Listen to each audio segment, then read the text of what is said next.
नमस्ते मेरे प्यारे भाइयों और बहनों, मैं हूं विशाल और आप सभी का स्वागत है एक बार फिर से हमारे इस खौफनाक और रहस्यमयी सफर में, जहां हर हफ्ते हम आपको लेकर चलते हैं उन अंधेरे रास्तों पर जहां से कुछ लोग कभी वापस नहीं लौटे। आज की कहानी एक ऐसी रात की है जिसे लोग सुहाग रात कहते हैं, लेकिन क्या हो जब उस रात दुल्हन इंसान नहीं कोई और हो। ये कहानी है मनोज की, जो अपनी शादी की पहली ही रात एक ऐसे खौफनाक साए से टकरा गया जिसे देखकर अच्छे अच्छों की रूह कांप जाए।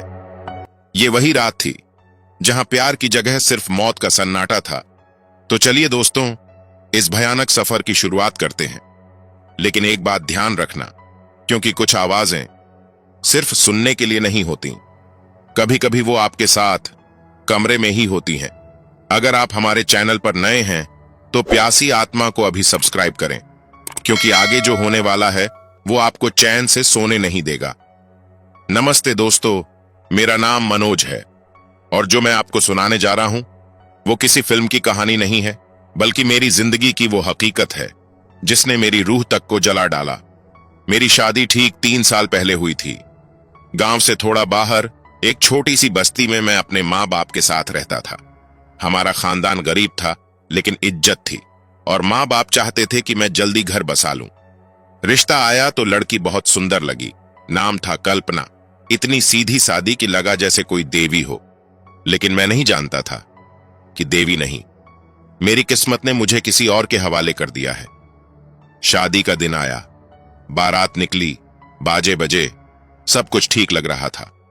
लेकिन जब हम मंदिर पहुंचे और पंडित मंत्र पढ़ रहे थे, तभी हवा अचानक तेज चलने लगी। मंडप की आग झिलमिलाई और एक पल के लिए कल्पना की आंखें लाल हो गईं। मैंने देखा, लेकिन फिर सोचा कि शायद रोशनी का असर होगा, पर अब सोचता हूं शायद वहीं से कुछ शुरू हो गया था। शादी की रस्में पूरी हुई और रात को मुझे मेरे कमरे में भेजा गया। कमरा फूलों से सजा था, पर वहां एक अजीब सी ठंडक थी, जैसे कोई अदृश्य चीज वहां मौजूद हो। कल्पना लाल जोड़ा पहने पलंग पर बैठी थी, सिर झुका हुआ। मैं धीरे से दरवाजा बंद किया, लेकिन जैसे ही कुंडी लगी, कमरे का दिया अपने आप बुझ गया। मैं थोड़ा घबरा गया, पर खुद को संभाला। बोला, कल्पना, सब ठीक है? पर उसने कोई जवाब नहीं दिया। मैं उसके पास गया और जैसे ही उसके कंधे पर हाथ रखा, उसने धीरे से गर्दन उठाई। उसका चेहरा देखकर मेरे शरीर से पसीना छूट गया। उसकी आंखें लाल, बिल्कुल सुर्ख, चेहरे पर एक अजीब सी मुस्कान थी, जैसे किसी शिकारी की। और तभी वो बोली, मनोज, अब तू सिर्फ मेरा है और मैं तुझे इतनी जल्दी मरने नहीं दूंगी। मैं पीछे हटा, लेकिन मेरे पैर जम गए थे। मैं कुछ बोलना चाहता था, चिल्लाना चाहता था, लेकिन जैसे मेरी आवाज किसी ने अंदर ही घोंट दी हो, उसके मुंह से वो शब्द सुनकर मेरे पैरों के नीचे से जमीन खिसक गई। उसकी आंखें अब भी मेरी आंखों में झांक रही थीं, जैसे मेरी आत्मा को घसीट रही हो। मैं एक कदम पीछे हटा, लेकिन पलंग के कोने से टकराकर वहीं खड़ा रह गया। मुंह सूख चुका था, गला रुंध गया था और कमरे में जैसे कोई अनदेखी चीज सांसें ले रही थी। कल्पना, या जो भी वो थी, वो फिर धीरे से मुस्कुराई और पलंग से उठ खड़ी हुई। उसका चाल जैसे जमीन पर नहीं पड़ रहा था, जैसे वो तैर रही हो, और उसकी चूड़ियों की आवाज जैसे किसी सूने श्मशान में घंटी बज रही हो। वो मेरे बिल्कुल पास आकर रुकी। उसकी सांसें मेरे चेहरे पर इतनी ठंडी थीं, जैसे बर्फ की सुइयां चुभ रही हों। और फिर उसने मेरे गाल पर धीरे से हाथ रखा, लेकिन वो स्पर्श नहीं था, वो जैसे जलती हुई राख हो। एक पल के लिए मुझे लगा मेरी चमड़ी जल जाएगी। मैंने हिम्मत करके कहा, तुम कौन हो? कल्पना तो नहीं हो सकती तुम? उसकी मुस्कान चौड़ी हो गई और वो बोली, कल्पना मैं ही हूं, लेकिन जैसी तुमने देखी वैसी कभी थी ही नहीं। फिर उसने मेरी नजरों में देखते हुए कहा, अब से हर रात मैं तुम्हारी रूह के साथ खेलूंगी और हर सुबह तुम भूल जाओगे मैंने क्या किया। और फिर अचानक कमरे की बत्तियां जल गईं। वो वापस पलंग पर बैठ चुकी थी, बिल्कुल उसी पोज में जैसे कुछ हुआ ही नहीं। दरवाजा खुला और मेरी मां की आवाज आई, मनोज, सब ठीक है? मैंने कांपते हुए जवाब दिया, हाँ मां, सब ठीक है। लेकिन मेरे अंदर सब टूट चुका था। मैं जान गया था, मेरी सुहाग रात अब किसी आम आदमी की रात नहीं थी। अब यह खेल शुरू हो चुका था। दरवाजा फिर से बंद हो चुका था। बाहर सबको लगा नई शादी है, दूल्हा दुल्हन अकेले हैं, लेकिन उस कमरे में मैं और मेरी बीवी नहीं, मैं और एक साया था। कल्पना अब भी पलंग पर बैठी थी, उसका सिर नीचे झुका हुआ, पर बाल उसके चेहरे पर नहीं, जमीन तक लटक रहे थे। मैं कुछ बोलने ही वाला था कि कमरे की एक कोने से खड़खड़ाहट की आवाज आई। मैं चौंक गया। देखा तो कुछ नहीं था, लेकिन कल्पना अब भी उसी जगह बैठी थी। बस उसके होंठ हिल रहे थे, जैसे कुछ बुदबुदा रही हो। मैं थोड़ा और पास गया और धीरे से सुना, वो कोई मंत्र बुदबुदा रही थी। मेरे हाथ कांपने लगे। मैंने जैसे तैसे खुद को संभाला और बोला, तुम मुझे क्या करना चाहती हो? वो अचानक उठी और उसके बाल अब हवा में उड़ने लगे। उसकी आंखें एक बार फिर से लाल हो गईं, लेकिन इस बार वो हंस रही थी, एक अजीब सीटी जैसी हंसी जो मेरे कान फाड़ रही थी। मैं दीवार से टिक गया, पूरा शरीर पसीने से भीग चुका था। फिर वो बोली, तेरा जिस्म आज मेरा है, लेकिन रूह पे अभी काम बाकी है। और उसी पल मेरे पैरों के नीचे की जमीन हिलने लगी। दीवारों से जैसे किसी ने खून टपकाना शुरू कर दिया हो। कमरे की सारी तस्वीरें अपने आप नीचे गिर गईं। मैं जोर से चिल्लाया, ये सब क्या है? कौन हो तुम? पर जवाब सिर्फ उसकी वो आंखें थीं, जो अब चमक नहीं, जल रही थीं।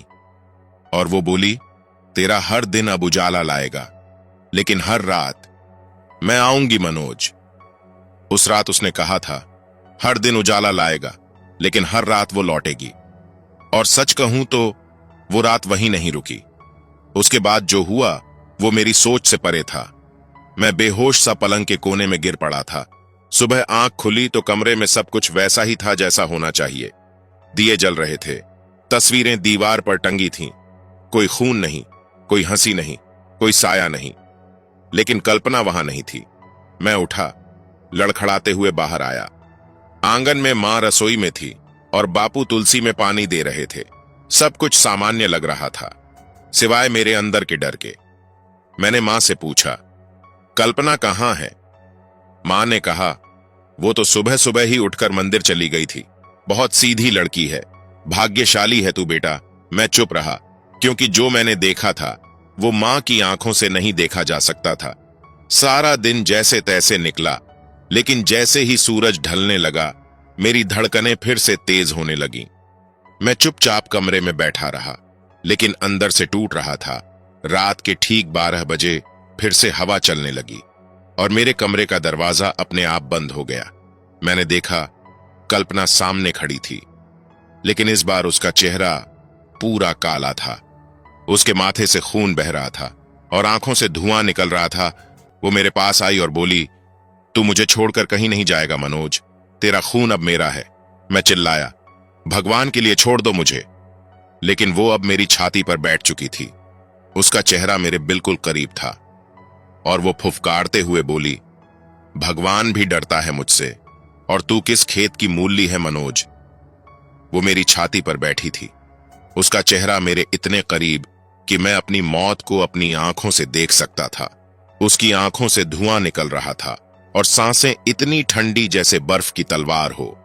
वो फिर बोली, तू अब मेरा है मनोज, और मैं तुझे ऐसे ही नहीं छोड़ूंगी। हर रात तेरा डर पीऊंगी और हर सुबह तुझे भूलने दूंगी कि रात में क्या हुआ था। मैं चीखना चाहता था, लेकिन जैसे मेरी आवाज किसी ने निगल ली थी। मेरी आंखें खुली थीं, पर शरीर जड़ हो गया था, जैसे कोई भयानक सपना नहीं, बल्कि एक जिंदा सजा चल रही थी। उसने मेरे गले पर अपने नुकीले हाथ रख दिए। उसके नाखून मेरी चमड़ी में धंसने लगे और मैं तड़पने लगा, पर कोई देख नहीं रहा था, कोई सुन नहीं सकता था। मेरी आंखें ऊपर की तरफ पलटने लगी थीं, लेकिन तभी दरवाजे के बाहर तुलसी के पौधे में कोई घंटी सी बजी। कल्पना की चीख फटी हुई थी, जैसे लोहे में आग डाल दी गई हो। वो पीछे हट गई, दीवार से जा टकराई और अगले ही पल कमरे में फिर से सन्नाटा छा गया। मैं पलंग पर पड़ा हाँफ रहा था, शरीर थर थर कांप रहा था। मैं समझ नहीं पा रहा था कि ये सब सच था या सपना, लेकिन गर्दन पर उसके नाखूनों के निशान अब भी थे, जो सबूत थे कि ये कोई सपना नहीं, ये मेरी सच्चाई बन चुका था। सूरज की किरण कमरे में आई और वो फिर से पलंग पर वैसी ही बैठी थी, मासूम, चुप, लाल जोड़ा पहने हुए, पर मेरे गले पर अब भी उसके नाखूनों के ताजा निशान थे। मैं बिस्तर से उठा और सीधा शीशे के सामने गया। मेरी गर्दन पर वो 5 नाखून ऐसे थे जैसे किसी जानवर ने पंजा मारा हो। मैं खुद से बोला, अब बहुत हो चुका, अब मैं हर रात का शिकार नहीं बनूंगा, अब मुझे इस रहस्य की तह तक जाना होगा। मैंने मां से कहा कि मैं दोपहर में बाजार जा रहा हूं, लेकिन मेरा असली इरादा कुछ और था। मैं उस पंडित के पास गया जिसने मेरी शादी करवाई थी। पंडित मुझे देखते ही बोला, तू बहुत बड़ी गलती कर बैठा है बेटा। जिस लड़की से तेरी शादी हुई है उसका नाम कल्पना जरूर है, लेकिन वो कोई इंसान नहीं, एक श्रापित आत्मा है जो हर 7 साल में एक लड़के से शादी करती है और फिर उसकी रूह को अपने साथ बांध लेती है। ये सब सुनने के बाद मैं पूछा, तो इसका मतलब मैं अगला हूं? पंडित बोला, हां। मैं खुद से बोला, नहीं, मैं उसे जीतने नहीं दूंगा, उसने मुझे चुना है, लेकिन अब मैं भी तैयार हूं।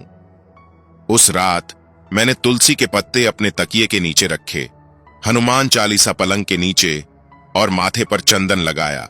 मैं डर तो रहा था, लेकिन अब छुप नहीं रहा था। जब 12 बजते हैं और वही पुरानी डरावनी हवा वापस आती है, दरवाजा खुद ब खुद फिर बंद, वो फिर आई। इस बार उसकी चाल और भयानक थी। उसकी आंखें अब खून से टपक रही थीं, लेकिन मैं उस पलंग पर बैठा रहा, आंखों में आंखें डालकर। वो बोली, आज तेरा दिल भी निकाल लूंगी मनोज। मैं बोला, निकाल कर दिखा। उसने जैसे ही मेरी तरफ झपटा मारा, मैंने तकिए के नीचे से तुलसी का पत्ता निकाला और उसकी ओर फेंका। एक जोरदार चीख गूंजी और वो जमीन पर गिरकर तड़पने लगी। उसका चेहरा पिघलने लगा था, लेकिन मर नहीं रही थी, बस कह रही थी, तूने मुझे जलाया, अब मैं तुझे अंदर से फाड़ूंगी। वो जमीन पर पड़ी तड़प रही थी। उसकी चमड़ी जलने लगी थी, लेकिन वो मर नहीं रही थी। उसकी आंखों से आग निकल रही थी और उसकी चीखें मेरी हड्डियों को तोड़ रही थीं। वो बोली, मनोज, तूने मुझे जलाया, अब तुझ में मैं उतरूंगी, तेरे अंदर से तुझे खत्म कर दूंगी। अगले ही पल वो गायब हो चुकी थी। कमरा शांत, लेकिन डर अब भी मेरी सांसों में बसा हुआ। मैं मन ही मन सोचा, ये कुछ बड़ा खेल है। वो सिर्फ डराने नहीं आई थी, वो मुझ में उतरना चाहती है। अब मुझे उसके बारे में सब कुछ जानना होगा। उसकी मौत कैसे हुई और क्यों मेरा ही पीछा कर रही है। अगले दिन मैं अपने गांव के बूढ़े बाबा के पास गया। बाबा मुझे देखते ही बोले, उस लड़की का नाम मत लेना बेटा। 25 साल पहले इस गांव में एक शादी हुई थी। दुल्हन पहली ही रात दूल्हे को जिंदा खा गई थी। लोगों ने उसे बांधकर मंदिर के पास जिंदा जला दिया था, लेकिन मरते वक्त उसने कसम खाई थी, हर 7वें साल मैं लौटूंगी और किसी को अपना बनाकर उसकी आत्मा चूसूंगी। बाबा ने कहा, तेरे ही मौसी का बेटा अमित, 7 साल पहले उसकी भी रहस्यमयी मौत हुई थी, उसी कमरे में। मैं समझ चुका था, यह कोई इत्तेफाक नहीं था, मैं अगला शिकार था और अब उसे रोकने का वक्त आ गया था। मैं चुपचाप घर आ गया। 12 बजते ही हवा फिर से चलने लगी, लेकिन इस बार वो पहले जैसी नहीं थी। ये हवा मेरे कान में एक ही बात कह रही थी, मनोज, अब तू मुझसे बच नहीं सकता। फिर कल्पना दिखाई देती है, लेकिन इस बार उसका चेहरा इंसानी नहीं, पूरा सड़ा हुआ, आंखें बाहर निकली हुई। वो मेरी तरफ बढ़ी, लेकिन मैं अब कांप नहीं रहा था। मैं खड़ा हो चुका था, मंत्र तेज बोलते हुए। कल्पना चीखी और बोली, मंत्र बंद कर दे मनोज, वरना तुझे जिंदा फाड़ दूंगी। मैं चिल्लाया, आजा, देखता हूं कितनी हिम्मत है तुझमें। उसने जैसे ही चीख मारी, पूरा कमरा थर्रा उठा। दीवारों की दरारों से राख निकलने लगी और उस राख के बीच कल्पना का वो भयानक शरीर धीरे धीरे मेरी ओर बढ़ा और बोली, मनोज, तुझे मैंने चुना है, तेरा जिस्म अब भी मेरा है, पर अब मैं तुझे तेरी हड्डियों समेत खा जाऊंगी। मैं कांप रहा था, लेकिन मेरी जुबान नहीं। मैं हनुमान चालीसा की हर पंक्ति जोर से बोलता गया और जैसे जैसे मंत्र तेज होता, उसका शरीर पीछे खींचता जा रहा था। वो पलंग के पास वाली दीवार पर चढ़ गई। उसका सिर अब उल्टा लटक रहा था और बाल जमीन पर घिसट रहे थे। उसकी आंखें सीधे मेरी आंखों में, और फिर अचानक उसकी गर्दन ऐसे मुड़ी जैसे कोई लकड़ी की टहनी टूटे। उसने एक जोरदार चिल्लाहट मारी, चुप हो जा मनोज, वरना तेरी मां को जिंदा जला दूंगी। मेरे दिल की धड़कन वहीं थम गई। मैंने मंत्र पढ़ना रोका नहीं, लेकिन मेरी आंखें भर आईं। मैंने चिल्लाया, अगर मेरी मां की तरफ देखा भी तो तुझ में जो बाकी बचा है वो भी राख बना दूंगा। अब कमरे का हर कोना जलने लगा। कल्पना की चमड़ी झड़ रही थी और वो अब धुआं बनकर उड़ने लगी थी। लेकिन जाने से पहले वो बुरी तरह चिल्लाई, मैं लौटूंगी मनोज, और इस बार तेरी आत्मा लेकर जाऊंगी। वो जा चुकी थी। कमरे में अब कोई नहीं था। दिए बुझ चुके थे, पर मेरी आंखों में अब भी उसकी आग जली हुई थी। मैं जमीन पर लेटा था। एक पल को लगा जैसे सब खत्म हो गया, लेकिन डर तब तक जिंदा रहता है जब तक उस डर का नाम कानों में गूंजता है। अगली सुबह मां कमरे में आई तो बोली, बेटा, आज तो तेरी शादी को पूरा हफ्ता हो गया, अब कल्पना को मायके भेजना पड़ेगा। मां को क्या पता था कि वो लड़की कल्पना नहीं, एक जलती हुई रूह थी। अगर वो सच में चली गई होती तो मेरी छाती इतनी भारी क्यों लगती? रात को अब तक नींद क्यों नहीं आती? और सबसे बड़ा सवाल, मैं जब शीशे में देखता हूं तो मेरी परछाई कांपती क्यों है? अगली रात कुछ भी नहीं हुआ। ना हवा चली, ना दिया बुझा। फिर रात आई, सब ठीक था, लेकिन मन के अंदर जैसे कुछ और ही खदबदा रहा था। मैं सोने गया, लेकिन नींद नहीं आई, और जैसे ही मेरी आंखें बंद हुईं, मैं अपने ही कमरे के अंदर किसी और शरीर में था। मेरे हाथ पांव बंधे हुए थे। कमरे की दीवारें अब मिट्टी की थीं और सामने कल्पना खड़ी थी, लेकिन इस बार जल नहीं रही थी, बल्कि पूरी तरह काली राख में लिपटी। उसकी आंखें आग नहीं, अंधेरे से भरी थीं। उसने मेरे पास आकर धीरे से फुसफुसाया, तेरा शरीर नहीं चाहिए अब, मुझे अब तेरी आत्मा चाहिए मनोज। और तभी मैं चीखा, ये सपना है, तू अब नहीं है, तू जल चुकी है। फिर वो बोली, सपना? अरे मनोज, जहां रूह जलती है वहां सपना नहीं, सच्चाई होती है। मैं उठा, लेकिन कमरा अब वैसा नहीं था।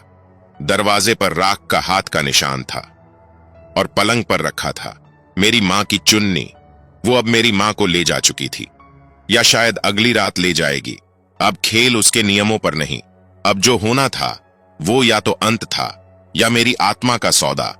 मैं हिल भी नहीं पा रहा था, और वो फिर से मेरे सामने थी। इस बार उसका चेहरा इंसानी नहीं, राक्षसी था। उसकी पीठ पर जले हुए मांस की परतें उभर चुकी थीं। उसके पैरों की जगह अब जलते हुए काले पंजे थे, और उसकी आंखों में सिर्फ एक शब्द तैर रहा था, तेरी आत्मा चाहिए मनोज। कल्पना आगे बढ़ी, और जैसे ही उसके नाखून मेरे गर्दन तक पहुंचे, मैंने गंगा जल छिड़का। गंगा जल पड़ते ही उसकी चमड़ी धुएं में बदलने लगी, लेकिन इस बार वो पीछे नहीं हटी, बल्कि उसने मेरी मां की चुन्नी उठाकर उसे आग लगा दी और बोली, अब तेरी मां मेरी है, तू कुछ नहीं कर पाएगा।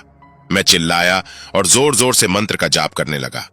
उसने कराहते हुए दीवार पर सिर पटका, लेकिन हंसते हुए बोली, तेरे इन शब्दों से अब मेरा कुछ नहीं जाएगा। मैं तुझ में समा चुकी हूं मनोज।